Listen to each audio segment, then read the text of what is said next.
Well, hello, and a very warm welcome back to another week on the allotment. Much better week, much better week. Happy to start off on a cheerful note. It's rained, but nowhere near as much, and predominantly this week the weather was dry, if a little cold. I mean, it's bitterly cold now, there's a very cold wind blowing, but I think it should be a largely dry day today. It's a beautiful sunrise, haven't had one of those for quite a while, and the plot has mostly dried up. None of my ditches have got water in. I haven't checked the ones at the bottom actually, they probably have, but the internal ones and the external ones from this point up have no water in them, so that's good news. And I think a lot of the dry weather is down to something I did during the week. I was so, I mean, you know from my last video I was a bit miserable about the whole thing. It was getting me down. You know, months and months of squelching about in the muck and the water was getting to me. So I bit the bullet this week and I did something that I was resisting doing. And because I did it, the rain stopped. And I'll show you that in a moment. It was quite a drastic step. But it needed doing, and it's done now, and I can forget about it. But apart from that, I've been busy on the plot. I've had a bit of time up here this week, so I'll start by showing you around, and then we'll have a look at all the seeds that I'm sowing at home, because I do feel a sense of starting the process. You know, I have seeds that are now germinating, which is always nice to see. The plot is largely dryish, still a bit soft underfoot, and unfortunately I don't wish to end on a sad note, but the forecast for the next 2 weeks is rain. Not as heavy as it's been, but constant rain every day right up until the 8th of April. I mean, what's today, 22nd, 23rd of March? So a good 2 weeks of rain ahead of us. But my plot is in a good position to deal with it, and I think I'll start by showing you that now.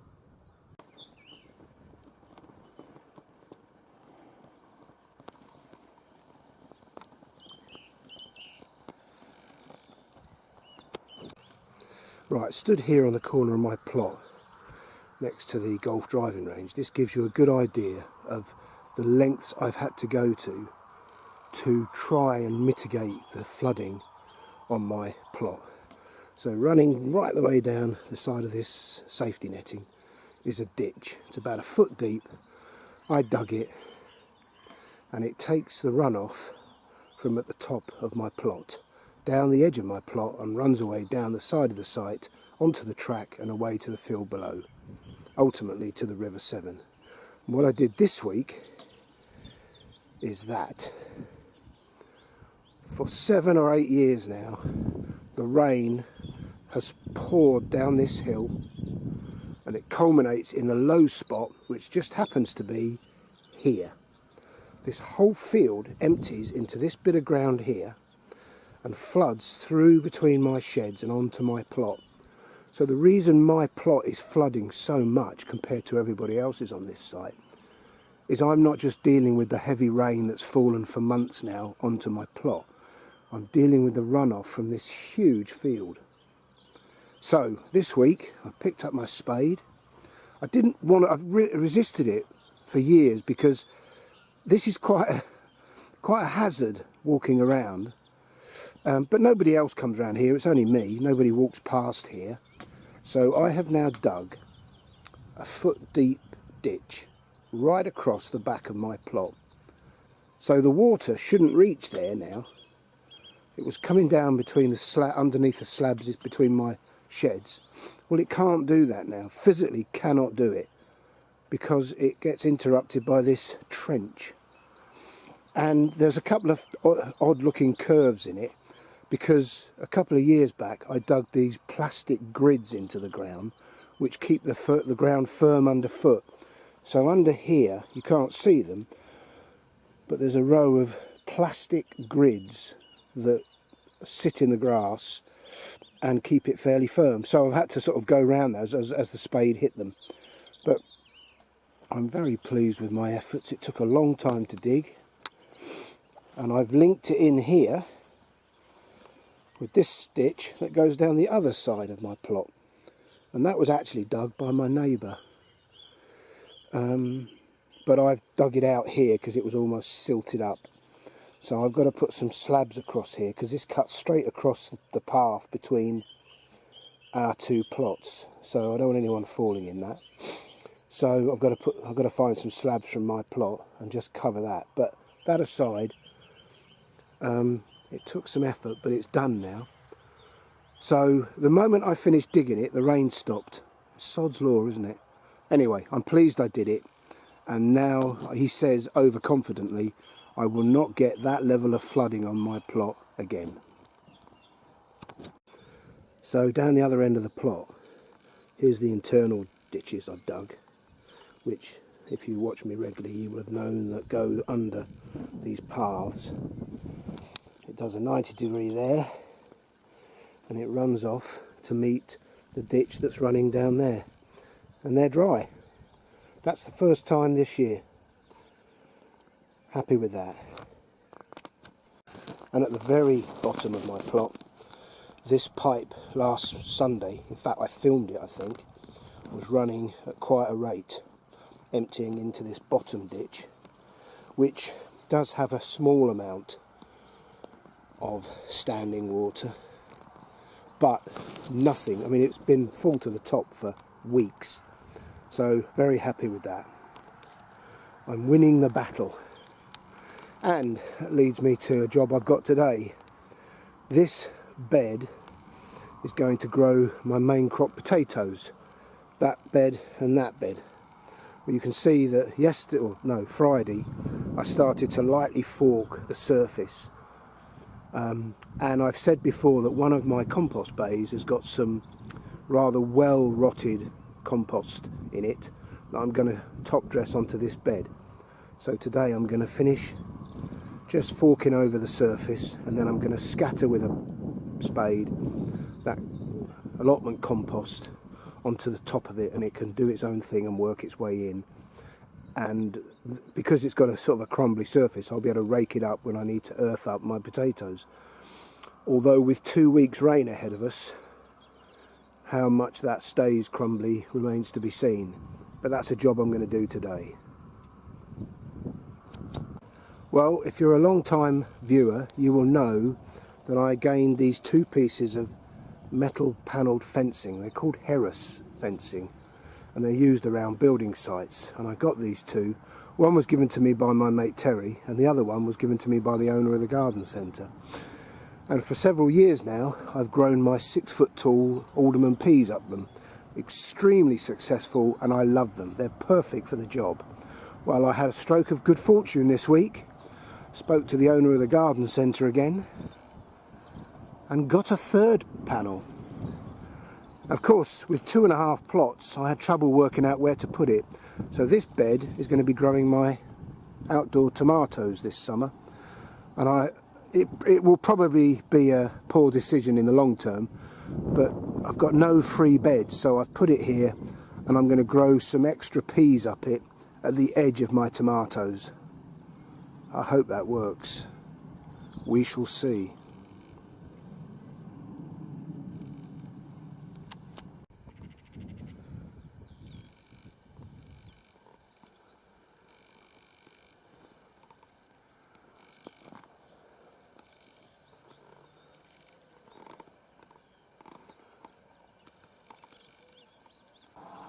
Another job I did this week is I made a decision to plant my second early salad potatoes. So I've got a row of 8 pots of kestrel and 6 pots of Charlotte. I've also filled 10 pots in the garden with kestrel and Charlotte. So assuming they all manage to grow, we should have a nice crop of salad potatoes in the summer. Yet to put anything in the ground in the way of potatoes, but that's going to be all main crop this year, so another month maybe. But that took a lot of doing because there's allotment compost in the bottom of each of these tubs, and then backfilled with old compost. A good job well done. Well, this is tomato central at home. All tomatoes, with the exception of this tray here, which is my sweet peppers, and they're coming along quite nicely. So in the greenhouse, cauliflower romanesco, dwarf French beans, red onions, more brassicas, then 2 types of lettuce. Spinach hasn't come up. That is all my Brussels sprouts for this season. Then some spring onions that haven't come up yet. Then dwarf cosmos in here. Multi-sown beetroot, more onions, leeks, and then zinnias that were sown yesterday or the day before. On the other side, it's all peas. Pea alderman there, pea alderman here, and these ones are the purple magnolia snap peas. You can see there's a subtle difference in their shape. So that's the greenhouse.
Well, very pleased with that.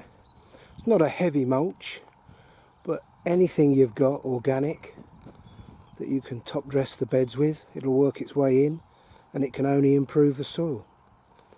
And if you improve the soil, you don't have to feed fertilizers to plants because the soil will do that for you. So that was an hour plus well spent, which means only one thing: time for a brew. Well, I've said to you before, as I get older, I realise everything we think we know is not true.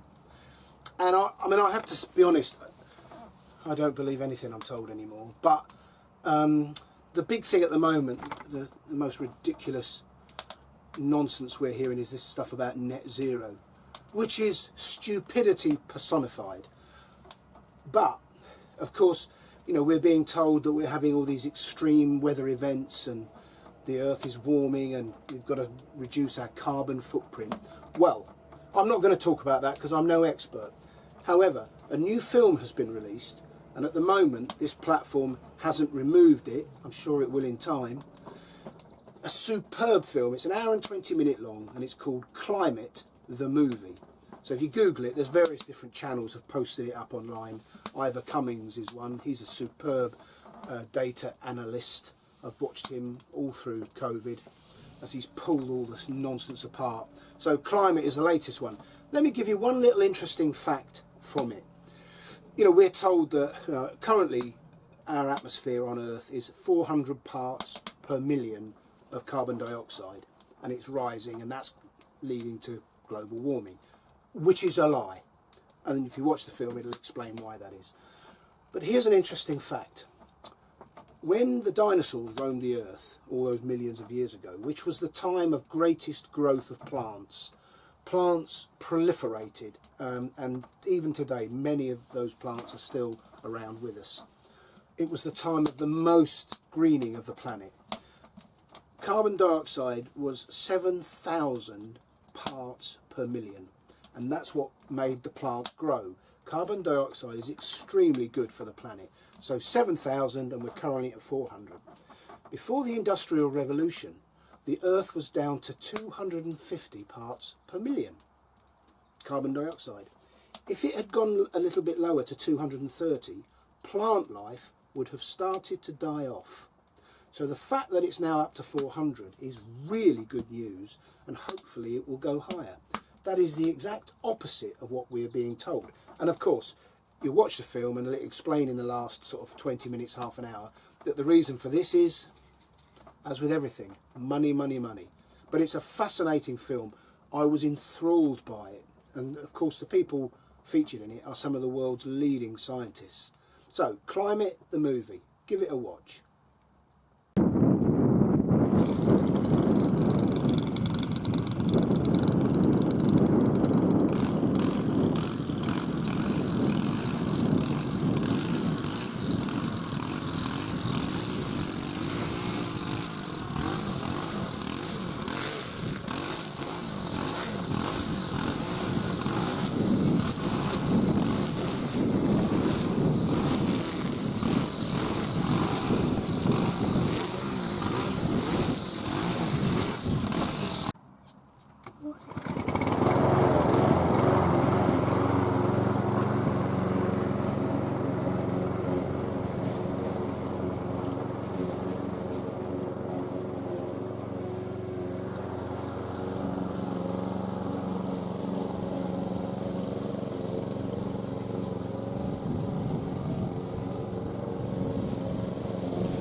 During my 30-year career as a Royal Engineer, I think probably, if I had to be honest, the best job I ever had was as a Staff Sergeant at the Defence Diving School, which is at Horsey Island in Portsmouth. Highly motivated place, Army and Royal Navy. Everybody there wanted to be there, they're all volunteers. To be an Army diver, you had to be physically at the top of your game. You had to have some academia about you because you had to learn all about Boyle's law and Archimedes' principle and so on and so forth. And you had to be incredibly well motivated and fit. There was a high attrition rate. A lot of people didn't pass the course. And there were 3 courses: the basic diver, the ACAD, Army Compressed Air Diver, then there was the Army Advanced Diver, and then there's the supervisor course, where you're taught to, as the name suggests, supervise Army diving operations. I had the greatest 3 years there of my career, thoroughly enjoyed it. Anyway, while I was running the basic course, and I ran all 3, there was a thing on the syllabus called the mud run, and the name's fairly explanatory. When there was a low tide, Horsey Island is surrounded by vast mud flats, and we would take the guys in the rubber dive suits out onto the mud flats and do a couple of hours PT. We took logs. And you can imagine the sort of thing. Physically, it was just the hardest. I saw grown men at the very top of their physique crying with exhaustion and pain on that couple of hours. It was extremely hard. Anyway, we had an OC at the time. I won't say his name to preserve his dignity, but he wasn't particularly well liked by the men, and he was a bit weak. In fact, he wasn't a bit weak. He was weak. And I can't imagine the pressure he was under from above to make sure that the pass rate on the course was increased. I think the pass rate was something like about between 40 and 60%. It was a high attrition rate, and he was told he had to improve that because it was costing money. Well, I wasn't interested in the money. I was interested in the quality of the product, the man, because I had to send them back to the units, and the units would often ring me and give me feedback and say, you know, the guys you're sending back are well trained or not. So, you know, my professional reputation relied on these men being the very best. Anyway, this mud run came under question, and my OC got me in and we debated about it, and he said, right, I've made a decision, take the mud run out. Well, the mud run is one of the iconic parts of the dive course, and I just didn't feel comfortable being the staff sergeant in charge of the course when the mud run was dropped. That would reflect on me. Didn't matter that it wasn't my decision. So I conspired with my staff to arrange the mud run at 4 o'clock in the morning, when I was confident the OC wouldn't be about. So we went out at 4 o'clock in the morning. We were picked up from their accommodation, driven in, 4 o'clock, out we went, and we were finished by just before 6. Work didn't start till 8:30, so I knew I'd be okay. And as we ran back across the mud, I could see the OC stood on the road waiting for us. Somebody had snitched on me. Well, you can imagine he wasn't best pleased. So it was an interview in his office without tea, shall we say. I had my heels together and my arms by my side, and there was lots of yes sir. And halfway through the telling off, he said something that stuck with me, and it's stuck with me all my life. He said, the trouble with you, Staff Sergeant Jordan, is you're a dinosaur. The quicker we get rid of people like you, the quicker it will be for the courses. And I said, well, thank you very much, sir. I take that as a compliment. That was the wrong thing to say, and I was told to leave his office. And I admit to, you know, I've been a dinosaur all my life. By that I mean, I think the old ways tend to prove to be the best. So if somebody says to me, oh, that thing is traditional or old-fashioned, I immediately take a liking to it. I think everything modern has gone backwards. But that's just me. On a sort of related matter, while I was also there running the basic courses, they managed to initiate the TA, the Territorial Army, the part-timers, coming and doing dive courses. And their courses are all run at the weekend. So instead of being over 8 weeks, hard, you know, intensive training, I think it was going to be run over 15 weekends or something.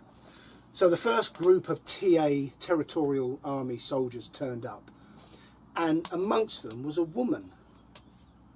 In fact, I saw it on the nominal roll before they arrived, and I said, there's a female soldier here. And he said, so what? I said, well, how is she going to pass the physical tests? There's a series of physical tests you have to do before you're allowed even onto the course. And they're gruelling. They're not just running fast in a straight line. They're all about upper body, because diving is intensely physical. Certainly diving within the military is. You have got to be physically fit. Anyway, he said, well, we had a conversation, and it was very similar to the one about the mud run, about statistics, and that it would reflect well on the school if she passed. And of course I made it very clear to him that she would go on to the course if she passed the physical tests. I don't set the physical tests, I just, you know, invigilate them. Well, clearly I don't think she passed a single one. I mean, she was a fit young woman, but she just had no upper body strength. One of the tests is you have to put the 2 cylinders, the diving cylinders, the twin cylinders that sit on your back. You have to put that on your back and run, I think it's 100 metres in however many seconds. Well, she couldn't even lift the cylinders. Well, if you can't lift the cylinders, you can't get dressed as a, you know, anyway. He turned up on the weekend to watch, and we had a conversation where he tried to convince me to pass her when she'd failed the physical test, and again I proved to be a dinosaur on that count too. I think things have changed somewhat since I left, so it's probably just as well I'm now a self-employed gardener.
wasn't expecting to get that done.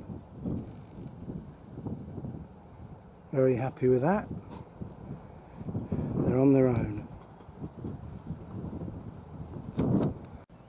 Well, I have to say, just for a moment, briefly, it feels like spring.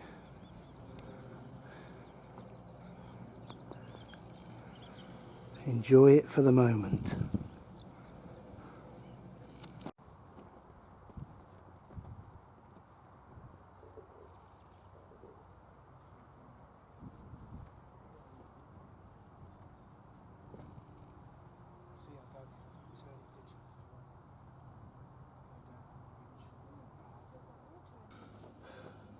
Well, what a cracking day.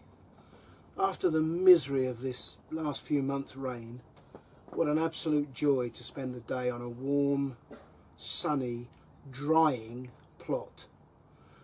You can tell it's getting better. The wife turned up today. She is definitely a fair weather allotment here. I don't blame her. So it's lovely. We just had a cup of tea together, or a cup of coffee. She's had the full deluxe tour. I think it met with her approval. And yeah, I've had a cracking day. I've loved every minute. There were a couple of people up for an hour or two. Nice to see. Well, Bridget's still here. And getting those brassicas in is really good news. So I think, you know, I have slight reservations because the next couple of weeks, like I say, it looks quite wet. So I hope they're big enough to survive the onslaught of slugs that is about to take them on. We shall see. But that's the beauty of those brassicas. They've overwintered. They were planted in October the 9th, I think. They've overwintered in the greenhouse, and now they're a good size, and I'll get an earlier crop than I would normally. The brassicas I've sown this spring are only that big. So yeah, we shall see. Anyway, thanks for joining me. Thanks if you've subscribed, and if you can, give it a thumbs up, and I will be around, I'm sure, next weekend. So until then, look after yourselves, take care, bye for now.